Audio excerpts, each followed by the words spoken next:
Hello everyone, welcome to all. स्वागत है आप सभी का। आज के इस वीडियो में हम डिस्कस करने वाले हैं न्यूट्रिशन इन एनिमल्स। एनिमल्स में कैसे न्यूट्रिशन होता है। इससे पहले वाली वीडियो में हमने डिस्कस किया था न्यूट्रिशन इन प्लांट। प्लांट में न्यूट्रिशन कैसे होता है, उसमें हमने देखा था कि जितने भी प्लांट्स होते हैं सभी ऑटोट्रॉपिक मोड ऑफ न्यूट्रिशन को शो करते हैं। मतलब वो अपने फूड को खुद से मैन्युफैक्चर करते हैं, किसी भी एक्सटर्नल सोर्स पे डिपेंडेंट नहीं होते हैं। अपने खाने के लिए वो अपने फूड को खुद से प्रिपेयर करते हैं। लेकिन एनिमल्स में ऐसा नहीं होता है। जितने भी एनिमल्स होते हैं सभी हेटेरोट्रॉपिक मोड ऑफ न्यूट्रिशन को शो करते हैं। वो अपने फूड को खुद से प्रिपेयर नहीं कर सकते हैं। वो किसी न किसी एक्सटर्नल सोर्स पे डिपेंडेंट होते हैं अपने फूड के लिए। या तो वो प्लांट्स पे डिपेंडेंट होंगे या फिर वो एनिमल्स पे डिपेंडेंट होंगे अपने फूड के लिए। इन्हीं चीजों को आज हम समझने वाले हैं। तो आज का हमारा टॉपिक है nutrition in animals. Animals obtain their food from plant and other animals. जितने भी एनिमल्स होते हैं वो अपने फूड को प्लांट और अदर एनिमल से ऑब्टेन करते हैं। क्योंकि वो हेटेरोट्रॉप्स होते हैं, अदर ऑर्गेनिजम्स पे डिपेंडेंट होते हैं अपने फूड के लिए। तो अदर ऑर्गेनिज्म या तो वो प्लांट हो सकता है या फिर एनिमल हो सकता है। जैसे कि हम लोग हैं, ह्यूमन बींग्स हैं, तो हम लोग भी एनिमल्स हैं। क्योंकि हम लोग प्लांट पे भी डिपेंडेंट होते हैं अपने फूड के लिए और एनिमल्स पे भी डिपेंडेंट होते हैं अपने फूड के लिए। तो हम लोग भी क्या हुए, एनिमल। प्लांट प्रोड्यूसर होते हैं क्योंकि वो प्रोड्यूस करते हैं, और जो एनिमल्स होते हैं वो कंज्यूमर्स उनको हम बोलते हैं क्योंकि वो कंज्यूम करते हैं। तो जितनी भी चीजें हम खाते हैं वो कहीं ना कहीं से आती हैं, या तो प्लांट से आती हैं या तो फिर एनिमल से आती है। और बहुत सारे आपने अदर एनिमल्स को भी देखा होगा जो दूसरे एनिमल के फ्लैश को ईट करते हैं, है ना। दूसरे एनिमल के फ्लैश को ईट करते हैं। फॉर एग्जाम्पल, जैसे कि आपने देखा होगा कि जो बड़ी बड़ी मछलियां होती हैं वो छोटी छोटी मछलियों को खाती हैं, है ना। जो बड़ी बड़ी मछलियां होती हैं वो छोटी छोटी मछलियों को खाती हैं। और जो चिड़ियां होती हैं, जो बर्ड्स होती हैं, वो छोटे छोटे कीड़े मकोड़े को खाती हैं, है ना। तो यहाँ पे जितने भी एनिमल्स हैं वो किसी दूसरे एनिमल पे डिपेंडेंट है अपने फूड के लिए, है ना। जो बिग फिशेस हैं वो स्मॉल फिशेस को खाती हैं। जो बर्ड है वो स्नेक को, जो बर्ड है वो छोटे छोटे कीड़े मकोड़े को खाती हैं। जो स्नेक है वो फ्रॉग को खा रहा है। तो यहाँ पे एक एनिमल दूसरे एनिमल पे डिपेंडेंट है अपने फूड के लिए। अब कुछ नॉन ग्रीन प्लांट्स भी होती हैं। जैसे कि ग्रीन प्लांट्स में तो हमने स्टडी कर लिया कि वो फोटोसिंथेसिस प्रोसेस के थ्रू अपने फूड को प्रिपेयर कर लेती हैं। लेकिन कुछ नॉन ग्रीन प्लांट्स होते हैं। नॉन ग्रीन प्लांट ऐसे प्लांट जिनमें क्लोरोफिल प्रेजेंट नहीं होता है ना। क्लोरोफिल का फंक्शन क्या होता है, इसको हमने डिस्कस किया था। क्लोरोफिल का फंक्शन होता है लाइट एनर्जी को ट्रैप करना, है ना। क्लोरोफिल का फंक्शन होता है लाइट एनर्जी को ट्रैप करना, है ना। तो जो नॉन ग्रीन प्लांट्स होते हैं उनमें क्लोरोफिल एब्सेंट होता है, जिस वजह से उनमें फोटोसिंथेसिस प्रोसेस नहीं हो पाती है और वो अपने फूड को खुद से प्रिपेयर नहीं कर पाते हैं। तो जो नॉन ग्रीन प्लांट्स होते हैं ये भी दूसरे ऑर्गेनिज्म पे डिपेंडेंट होते हैं अपने फूड के लिए, है ना। फॉर एग्जाम्पल, जैसे कि ईस्ट होती है, तो ईस्ट क्या होती है, एक नॉन ग्रीन प्लांट होती है। इवन कुछ प्लांट ऐसे भी होते हैं जो इंसेक्ट को ईट करते हैं, जैसे कि पिचर प्लांट। तो पिचर प्लांट और वीनस फ्लाई ट्रैप, ये दोनों प्लांट इंसेक्ट को ईट करते हैं, है ना। तो जितने भी एनिमल्स होते हैं उनके फूड हैबिटेट के बेसिस पे कि वो किस तरीके का फूड खाते हैं, उनके बेसिस पे उनको 3 कैटेगरी में डिवाइड कर दिया गया। All the animals can be divided into 3 groups on their food habitat. Food habitat का मतलब किस तरीके का वो खाना खाते हैं, तो उनके खाने के बेसिस पे उनको 3 कैटेगरी में डिवाइड कर दिया गया। फर्स्ट कैटेगरी है हर्बीवोर, सेकंड कैटेगरी है कार्निवोर एंड थर्ड कैटेगरी है ओमनीवोर। तो हर्बीवोर में क्या होता है, हर्बीवोर को हम लोग प्लांट ईटर भी कहते हैं, हर्बीवोर को प्लांट ईटर भी कहते हैं। तो प्लांट ईटर से ही हम समझ गए होंगे ऐसे एनिमल्स जो केवल प्लांट को खाते हैं उनको हम क्या कहते हैं, उनको हम कहते हैं हर्बीवोर, है ना। सेकंड क्या है, कार्निवोर। तो कार्निवोर को हम लोग मीट ईटर भी कहते हैं, कार्निवोर को मीट ईटर भी कहते हैं। मतलब ऐसे एनिमल्स, ऐसे ऑर्गेनिजम्स जो केवल मीट को खाते हैं। थर्ड कैटेगरी है ओमनीवोर। तो ओमनीवोर को हम लोग प्लांट ईटर भी कहते हैं, ओमनीवोर को प्लांट ईटर भी कहते हैं एंड मीट ईटर भी कहते हैं। तो ऐसे तो ऐसे ऑर्गेनिजम्स जो प्लांट को भी खाते हैं और मीट को भी खाते हैं उनको हम क्या कहते हैं, उनको हम ओमनीवोर्स कहते हैं, है ना। तो हर्बीवोर्स क्या होते हैं, those animals which eat only plant, वो एनिमल्स जो केवल प्लांट को खाते हैं उनको हम क्या कहते हैं, उनको हम हर्बीवोर कहते हैं। जैसे कि गाय, भैंस, बकरी, ये सब प्लांट्स को खाते हैं तो इनको हम हर्बीवोर कहते हैं। For example goat, buffalo, rabbit, cow, cow की स्पेलिंग यहाँ पे गलत हो गई है, काऊ, है ना, एक्सेट्रा।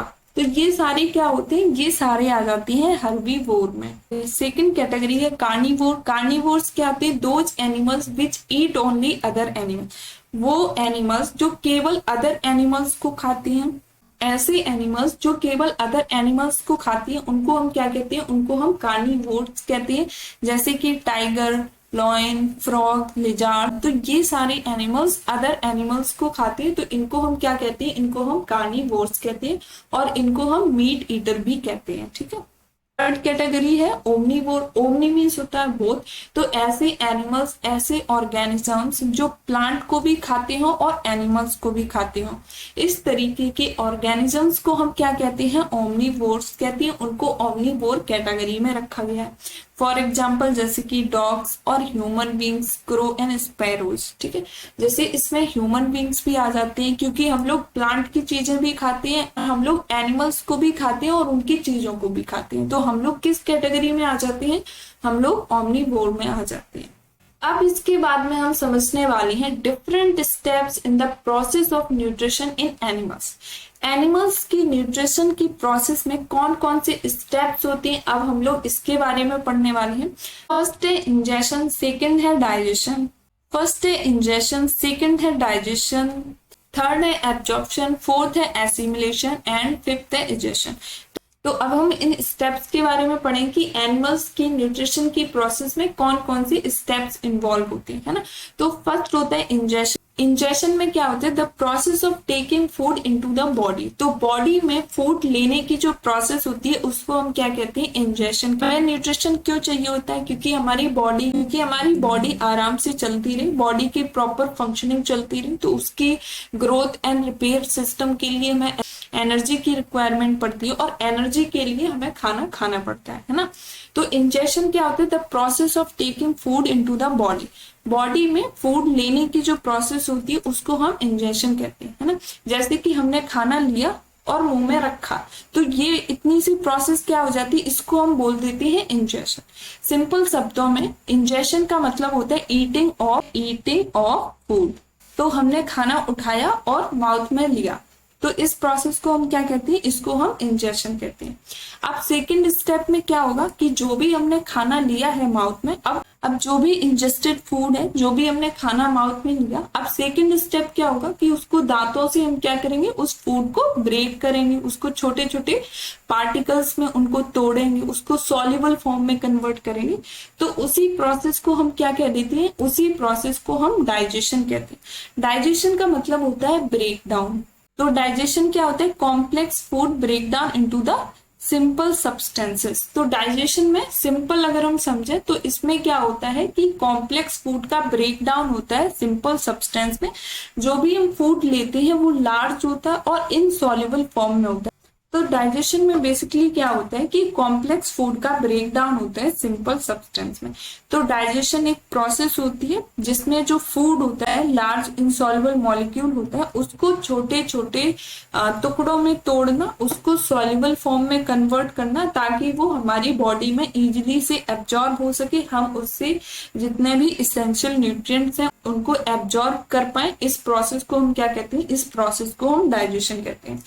थर्ड प्रोसेस होती है एब्जॉर्प्शन। अब एब्जॉर्प्शन में क्या होता है, the process in which digested food passes through the intestinal wall into the blood stream, it called absorption. Absorption में क्या होता है, फूड डाइजेस्ट हो चुका है, अब डाइजेस्टेड फूड हमारी जो इंटेस्टाइनल वॉल होती है उससे पास होके जाएगी ब्लड में। अब जो भी डाइजेस्टेड फूड होगा वो इंटेस्टाइनल वॉल के थ्रू ब्लड में पहुंचेगा, ब्लड स्ट्रीम्स में पहुंचेगा, ताकि जो ब्लड है वो न्यूट्रिएंट्स को बॉडी की हर एक सेल्स तक ट्रांसपोर्ट कर पाए, है ना। तो एब्जॉर्प्शन क्या होता है कि जो भी डाइजेस्टेड फूड होता है वो इंटेस्टाइनल वॉल के थ्रू ब्लड स्ट्रीम्स में पहुंचता है। इस प्रोसेस को हम कहते हैं एब्जॉर्प्शन। अब फोर्थ प्रोसेस है हमारी एसिमिलेशन। एसिमिलेशन में क्या होता है, यहाँ पे एम की जगह एन है, ठीक है। एसिमिलेशन में क्या होता है, the process in which absorb food is taken in by the body cells and used for energy growth and repair. Assimilation process में क्या होता है कि जो भी एब्जॉर्ब फूड है वो बॉडी की सेल्स के द्वारा लिया जाता है। लेने के बाद में वो उसको यूज करती है ग्रोथ एंड रिपेयर सिस्टम के लिए, है ना। तो अब हम जितना भी फूड खाते हैं तो ऐसा नहीं है कि वो सारा की सारा फूड डाइजेस्ट हो जाता है हमारी बॉडी में। तो फूड का कुछ पार्ट होते हैं जो अनडाइजेस्टेड फॉर्म में रह जाता है, जो डाइजेस्ट नहीं होता है हमारी बॉडी में। उस अनडाइजेस्टेड फूड को रिमूव कराने की जो प्रोसेस होती है, process in which undigested food is removed from the body, उसको हम क्या कहते हैं, इंजेशन कहते हैं। प्रोसेस हमारी थी इंजेशन।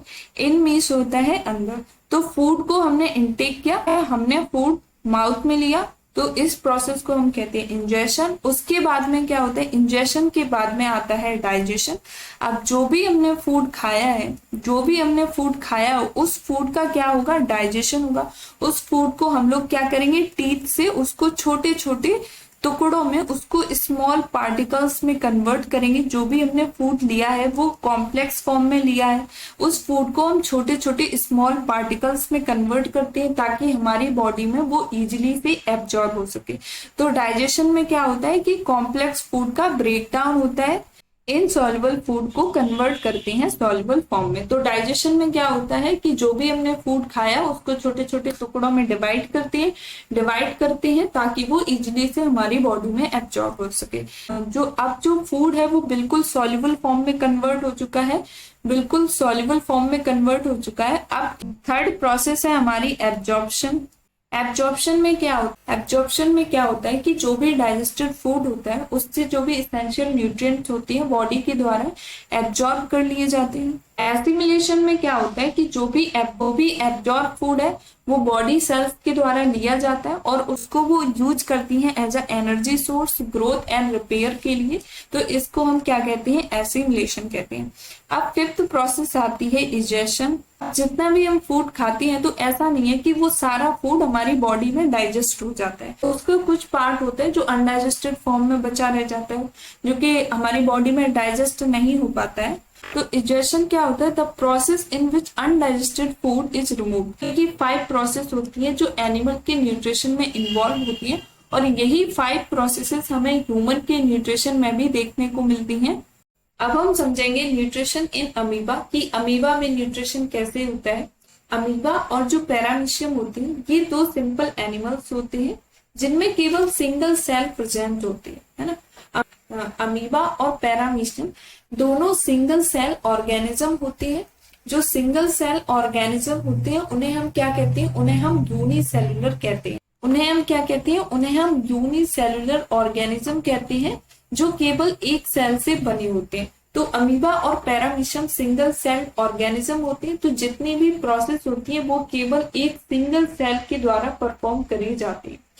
तो हम देखते हैं कि अमीबा में न्यूट्रिशन कैसे होता है। तो जो भी अभी हमने 5 स्टेप्स पढ़े हैं वो पांचों स्टेप्स हमें अमीबा की न्यूट्रिशन में देखने को मिलेंगे। तो सबसे पहले अमीबा क्या करता है कि उसके आसपास अगर कोई फूड पार्टिकल प्रेजेंट है, कोई फूड मटेरियल प्रेजेंट है, उसको वो सेंस करता है। क्योंकि अमीबा के पास में कोई स्पेशल ऑर्गन नहीं होते हैं फूड को इंटेक करने के लिए, तो इसीलिए अमीबा क्या करता है, टेम्परेरी ऑर्गन का फॉर्मेशन कर लेता है। जो अमीबा होता है वो क्या करता है कि टेम्परेरी फिंगर लाइक प्रोजेक्शन का फॉर्म कर लेता है, जिसको हम क्या कहते हैं, स्यूडोपोडिया कहते हैं। तो अमीबा स्यूडोपोडिया की मदद से जो भी फूड है, जो भी फूड पार्टिकल है उसके आसपास, उसको वो इनकल्प कर लेता है अपनी बॉडी के अंदर। तो इस स्टेप को हम क्या कहेंगे, ये फर्स्ट स्टेप है और ये स्टेप क्या कहलाएगा, इंजेशन। तो फर्स्ट स्टेप क्या हुआ, इंजेशन। तो अमीबा स्यूडोपोडिया की मदद से फूड को अपनी बॉडी में इंटेक कर लेता है, इस प्रोसेस को हम इंजेशन कहते हैं। सेकेंड प्रोसेस होती है हमारी डाइजेशन। तो डाइजेशन में क्या होता है, जो कॉम्प्लेक्स फूड होता है उसका सिंपल सब्सटेंसेस में ब्रेक डाउन होता है। अब अमीबा में जो डाइजेशन होता है वो फूड वैक्यूल के अंदर होता है, क्योंकि इसमें कोई स्पेशल ऑर्गन नहीं होता। तो अमीबा क्या करता है, एक टेम्परेरी स्टमक का फॉर्मेशन कर देता है, जिसको फूड वैक्यूल कहते हैं। जिसको फूड वैक्यूल कहते हैं। सेकेंड स्टेप में क्या होता है, फूड वैक्यूल के अंदर फूड पार्टिकल का डाइजेशन होगा। अब जो भी एंजाइम, जो अमीबा का साइटोप्लाज्म होता है, वहां से एंजाइम एंटर करता है फूड वैक्यूल में, और जो भी फूड पार्टिकल है उसको डाइजेस्ट करता है। तो ये हमारी सेकंड प्रोसेस होगी, डाइजेशन। अब थर्ड प्रोसेस में क्या होगा, थर्ड प्रोसेस में होगा एब्जॉर्प्शन। जो भी डाइजेस्टेड फूड है उसका क्या होगा, एब्जॉर्प्शन होगा।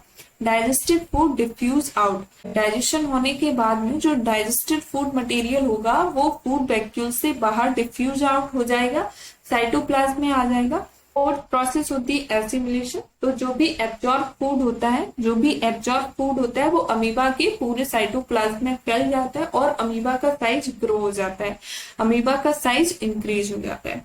फिफ्थ स्टेप में क्या होता है, जिसमें जो भी अनडाइजेस्टेड फूड मटेरियल होता है उसको बाहर निकाला जाता है, उसको रिमूव कराया जाता है बॉडी से, उसको हम इजेशन कहते हैं। तो अमीबा में कोई स्पेशल ऑर्गन नहीं होते, तो अमीबा क्या करता है, जो भी अनडाइजेस्टेड फूड होता है उसको एक जगह कलेक्ट करता रहता है, उसके बाद में फिर सेल मेम्ब्रेन को धीरे धीरे वो ब्रेक कर देता है और जो भी अनडाइजेस्टेड फूड मटेरियल होता है उसको बाहर रिलीज कर देता है। पूरी प्रोसेस होती है अमीबा की, कि अमीबा में कैसे न्यूट्रिशन होता है ना। फिर में हमने क्या क्या पढ़ा कि फूड हैबिटेट के बेसिस पे एनिमल्स को 3 कैटेगरी में डिवाइड कर दिया गया, हर्बीवोर, कार्निवोर, ओमनीवोर। सेकंड हमने पढ़ा कि एनिमल्स में न्यूट्रिशन के कौन कौन से स्टेप्स होते हैं, जिसमें हमने 5 स्टेप्स के बारे में बात करी। थर्ड हमने अमीबा की न्यूट्रिशन की बात करी। नेक्स्ट टॉपिक हम लोग डिस्कस करेंगे कि ह्यूमन बींग्स में कैसे डाइजेशन होता है।